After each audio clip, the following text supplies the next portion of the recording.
Hello again, my little conscripts, and welcome to another Mordian Glory video. In today's episode, we shall be taking a look at another 10th edition Imperial Guard datasheet. This time, we shall be casting our ever-critical eye over everyone's favourite gas mask boys, the Death Corps of Krieg. And no, I'm not talking about the regiment generally, I'm talking about the specific Death Corps of Krieg infantry battle line choice. In my opinion, the Death Corps of Krieg are one of, if not the best battle line choices you have got in the Guard. A bold statement indeed. You know what? We're going to have to back this up. Let's fix bayonets, be ready for blood, and charge right into this thing. Attention Guardsmen, the Commissariat has detected you have not yet liked this video. Do so immediately or else you will face the Emperor's wrath. And anyone who has not yet subscribed to the channel will be transferred to the penal battalions. That is all. Move out! So as a tradition, let's start off with a cheeky gander at the stat line. To be honest, there's not much to write home about here, and there's not many surprises. This is a typical GEQ profile, and that makes sense because GEQ stands for Guardsman Equivalent, and this is a Guardsman. You've got Movement 6, Toughness 3, a 5+ save, 1 wound, Leadership 7+, and OC 2. The movement is fairly standard issue for most infantry choices. We're not Eldar running around on a 7-inch move, but we're not slow like Votan and Terminators crawling along at a 5-inch move. 6 is fine. Don't forget, of course, you can always boost your movement with an advanced move, although you can't shoot. And in the Guard, you do have access to the move order, which can increase that to a 9-inch move. So Guardsmen, they sort of move at a normal pace, but you do have a couple of ways of getting them up the table a little bit faster. As for the defensive stat line, toughness 3, 5+ save, and 1 wound means that these guys are going to die in droves. Do not expect much staying power from a Death Corps of Krieg squad, especially if you're taking them in the 10-man configuration. We'll deep dive into unit configuration and war gear in a moment, but you're going to need a lot of these guys if you want to have them sticking around. They're going to have the volume to absorb casualties and keep pushing forward. Leadership 7 is literally the standard leadership in the Imperial Guard. Not great, not terrible. The only units that I'm aware of that have better than Leadership 7 in the Guard are things like Commissars, which have a leadership of 6. That's their shtick. But for everyone else, Leadership 7 gets the job done. The best bit about the Death Corps of Krieg stat line, though, is that objective control of 2, and that should not be underestimated. I tend to find in this competitive meta that we live and breathe, a lot of people are foregoing objective control, and it can be quite a good tool in the toolbox if you have it and they don't. I mean, think about it this way. If your opponent drops 5 Terminators onto an objective, that's 5 OC. You only need to have 3 of your Death Corps of Krieg to survive, to take that objective off them. And if you bring them in sufficient numbers, even if you're taking horrendous casualties, these small scraplet units with that sort of dense OC can sneak objectives away from people and be a bit of a pain in the ass. This is the best bit about Battleline Infantry, the OC of 2. Do not underestimate it. Now that just about covers the stat line, but I mentioned that you could take these guys in different squad sizes. Let's take a look at that now. So if we come down to unit composition, you can see that your Death Corps of Krieg can be brought in a 10-man squad, where it consists of 1 Watchmaster and 9 Death Corps troopers, or it consists of a 20-man squad, where you take 2 of your sergeants and 18 of the basic troopers. It's going to depend on what you want this squad to do and how you're expecting it to get around the battlefield, which is going to determine which one of these squad sizes is going to be right for you. If you're going down a more mechanized Guard route, you're thinking Chimeras, you're thinking Tauroxes, then you're probably going to go for those 10-man squads, because that way they can actually fit inside the transports. If you're expecting to foot slog it across the board, I think it's mandatory you go for the 20-man squads, because like I said, they're going to die in such high quantities that someone could just sweep away a 10-man squad, no problem whatsoever. But a 20-man squad might have a few survivors left over, and as you'll see when it comes to weapons and war gear, a few survivors can regrow themselves with medipacks and also can actually put out a decent amount of damage. One thing to mention is that you can have 2 leaders attached to this unit.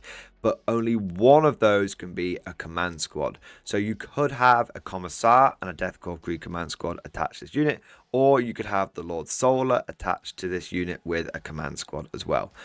It's actually quite nice being able to attach 2 leaders because it opens up all sorts of tactical possibilities, such as Supreme Command Blobs, where you have an officer that doesn't normally have access to a Master Vox, and so their order range is limited to like 6 inches. But if you attach them to a Krieg squad, which has then got a command squad, and then you attach the Lord Solar, suddenly the Lord Solar is getting like 24-inch range orders. So don't just overlook this bit. Being able to attach 2 leaders opens up a lot of chances. But whether you are going for a 10-man squad or a 20-man squad, you are going to want to give them some good guns. As standard, they come with lads guns. The sergeant gets a lads pistol and chainsword. But as you can see, we have an absolute shed load of weapon and war gear options here. Now, before we get into which special weapons you should take and which ones are better, we need to address the elephant in the room, which is how many weapons can you actually take in a Krieg unit? Because that is not a straightforward question at all. This is one of the most poorly written and confusing parts of any datasheet I have ever seen. Ever. It's wildly bleh.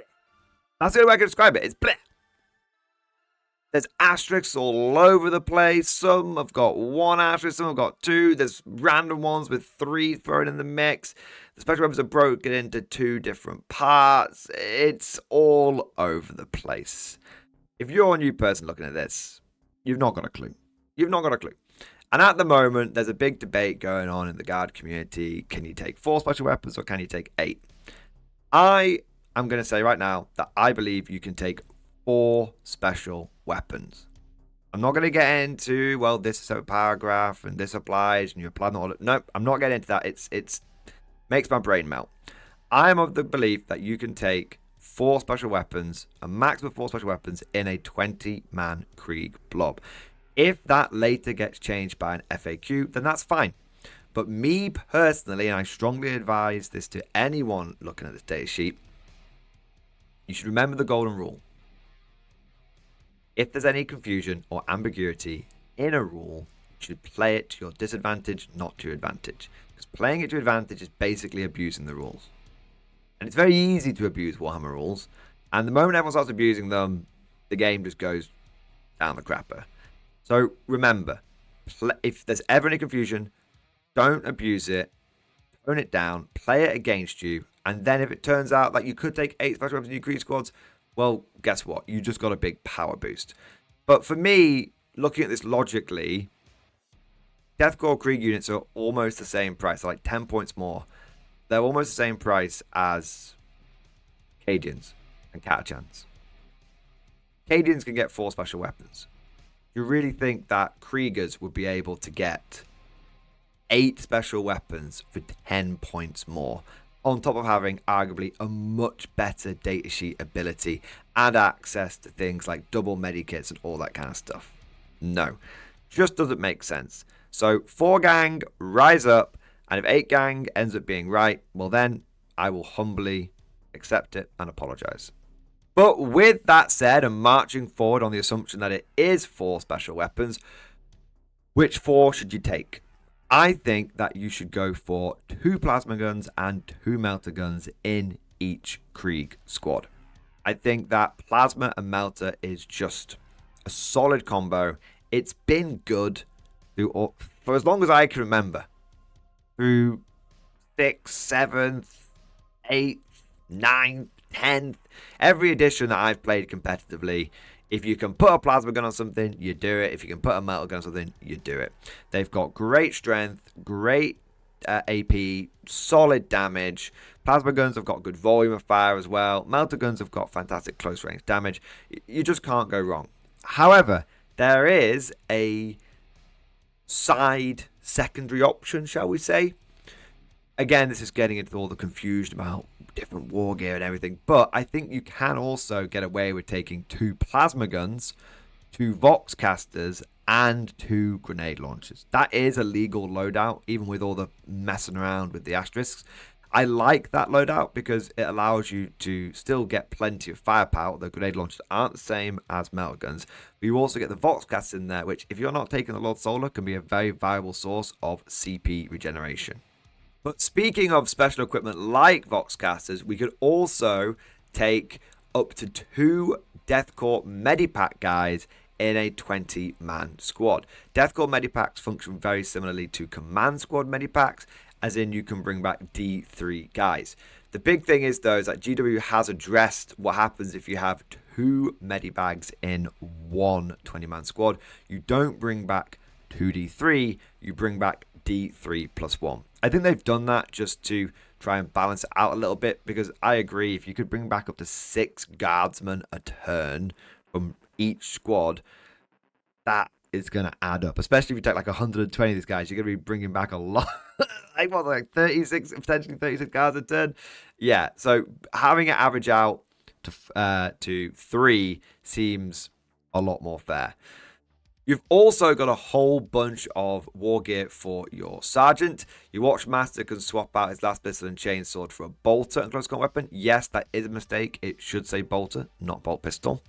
And you can also swap out your chainsword for a power weapon, and you can swap out your last pistol for a plasma pistol. You should always take the plasma pistol and power weapon. It's not even close. Plasma is just so much better than bolt and las. Now, that is a lot of different weapon choices and war gear that we've covered all in one go. I want to just boil that down and summarize it into one sentence, so that if you're a new player watching this, you're thinking, I just don't know what to build my guys with. I got you covered. This is what your squad should have. You should have 2 guys with melta guns, 2 guys with plasma guns, 2 guys with medipacks, and then you should have 2 sergeants with plasma pistol and power weapon. That's 8 guys. You are then going to have your remaining 12 models in your 20-man squad with las guns. That is loadout number 1. Loadout number 2 is you have 2 guys with grenade launchers, 2 guys with plasma guns, 2 guys with Voxcasters, 2 guys with medipacks, and then you've got your 2 sergeants, which get you up to 10 guys, and then you have 10 remaining guys with rifles. They are your 2 go-to loadouts. I know that I have been saying how much better plasma is better than things like the long las and stuff, and I thought I'd best qualify that by showing you guys the weapon table here as well. Generally speaking, bigger number equals better. So if we compare on the sergeant example, if you want to take a bolt pistol, you've got 1 shot of strength for AP0 damage 1. Versus if you go for the plasma pistol, which is supercharged, suddenly you've got double the strength, an infinite amount more AP, and double the damage. Sort of, you can see that straight up. Same with the plasma gun versus something like the flamer. The flamer might get a bunch of like strength for crappy hits, or you can go for the plasma gun and again just get infinitely higher strength, AP, damage, just all that good stuff. Melta guns, as you can see, have got the big strength 9. They're only 1 shot, but have potential for doing the most damage and have the most AP. And long las are kind of cool, but if you could choose in a long las and a grenade launcher, the grenade launcher again just fires that big strength shot as well.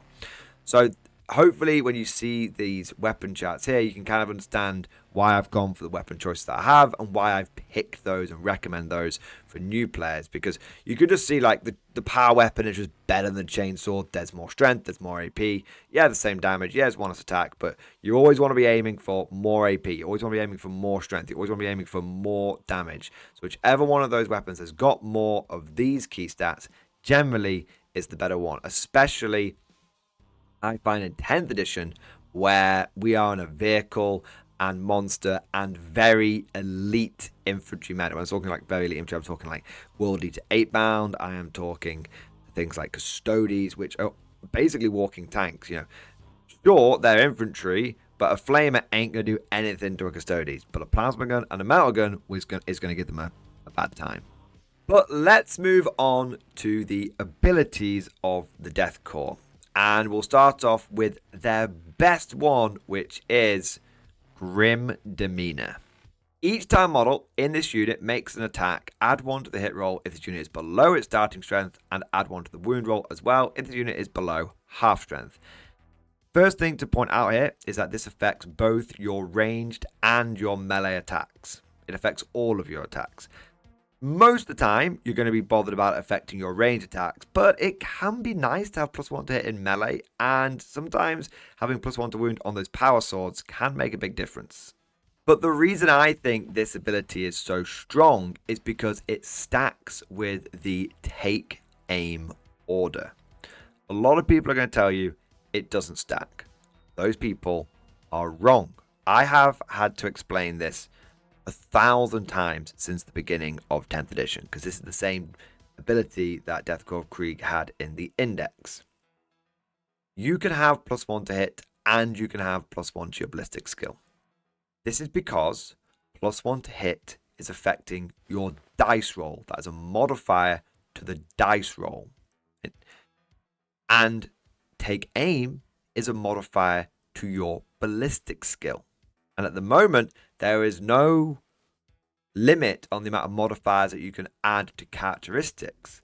But where the confusion comes in is that there is a qualifier, there is a limit, there's a restriction on how many +1s you can add to a dice roll, whether it's a to wound roll or whether it's to a hit roll. So you can only have a maximum of +1 to hit. That is to the hit roll. So this is where the confusion comes in, because people think, well, 1 is adding +1, 1 is adding +1, so that would be +2, that doesn't work. But it does, because 1 is applying to essentially this bit here. Your order is essentially turning that from a 4 to a 3. It's rewriting your datasheet temporarily. And then this one is adding +1 to your hit roll.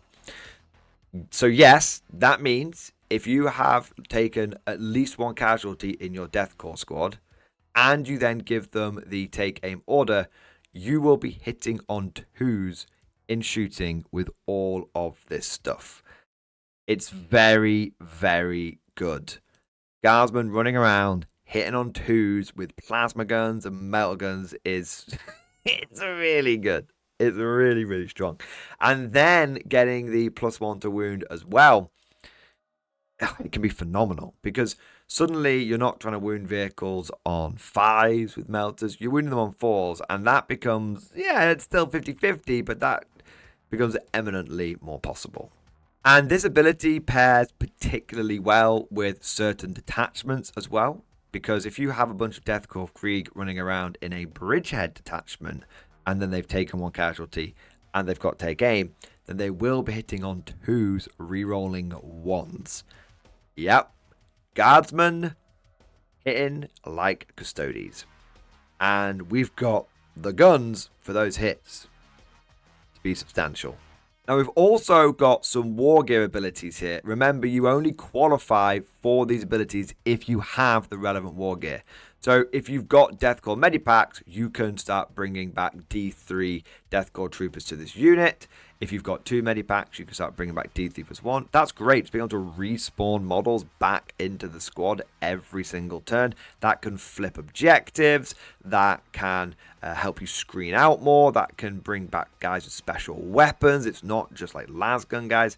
Really, really strong thing. And one of my favorite bits about the Deathcore, the Voxcaster allows you to start farming CP. So each time you target you with a stratagem on a 5+, you gain a CP.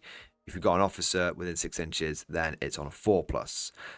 Both these are great, but remember, you do need to have the Voxcasters to be able to start getting the CP back. If you didn't take them in the first place, you wouldn't have this ability. If they died at some point, you wouldn't have this ability. Likewise, Deathcore Medipack, if they die partway through the game, you can't still bring people back with them.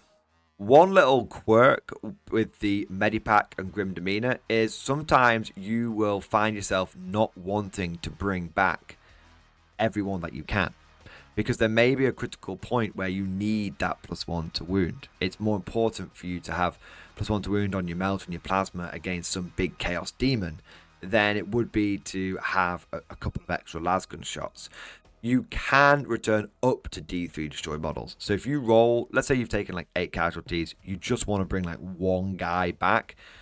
Even if you roll a 4, you don't have to bring all 4 back. You can just bring 1 guy. It's up to you how many your medic decides to return into the unit. That just about covers the Deathcore Krieg. Let's bring it all together. The Deathcore Krieg are one of the best battle line units you can take, because not only do they have access to lots of powerful special weapons, even if badly written, but those special weapons pair phenomenally with their unique Grim Demeanor ability. It gives them such an accuracy boost, it gives them such a damage boost to the unit. They also can bring back more guys than anyone else with that D3+1 on the double medibag, and they just can be taken in such volume because of the fact they're a battle line unit, so you can take up to 6 of them. Adding all of this together, and you have a unit which can dump a phenomenal amount of OC onto an objective, playing that primary game, and they can punch well above their weight, adding to your overall guard firepower. They're a bit of everything. They can go on the attack, they can go on the defend, they can screen, they can concentrate. They're a very strong unit. But they're not invincible, and they will die in droves. If you want to bring them, you're probably going to need a lot of them. But of course, all of this is just like my opinion, man. Let me know what you think down in the comments section below. Are the Deathcore Krieg your go-to infantry choice, or are you part of Team Cajun or Team Capture? Don't forget, if you've enjoyed today's video, to go ahead and smash that like button and also subscribe to never miss an episode. Would you like to know more? If so, then please consider becoming a channel member or patron. By supporting the channel, not only will you be doing your part, but you'll also be helping me create more content for your viewing pleasure and unlocking a whole host of perks. You get everything from a badge next to your name, custom emojis, but the big one is access to the Mordian Glory Discord server, an online community with almost 2,500 active members. It's always popping off in the MG Discord. We've got channels for army lists, hobbying, tactics, stories, and even a pretty spicy meme section as well. For all you greenhorns that wanted to see the Mordian glory hole, today is your lucky day.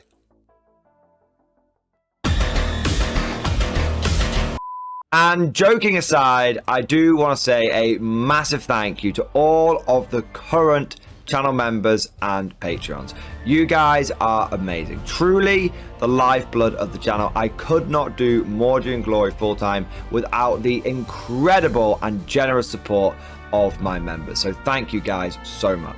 And last but certainly not least, I want to say a personal thank you to all of my top tier Patreons. These are the War Masters, the people who have truly gone above and beyond the call of duty. So a heartfelt thank you to Alex Dengal, Bonbon Vert, Lord Pryor, Mark Panconi, RJ Scorpion, Swordfish Trombone, Try Again Bragg, John Stubbs, Nick Walsh, Diesel Fox, and August Barney. Seriously guys, thank you from the bottom of my heart. Your support is incredible and it makes a huge difference. Thank you so much. That's all for now. Hope you've all enjoyed today's video, and of course, as always, see you guys next time.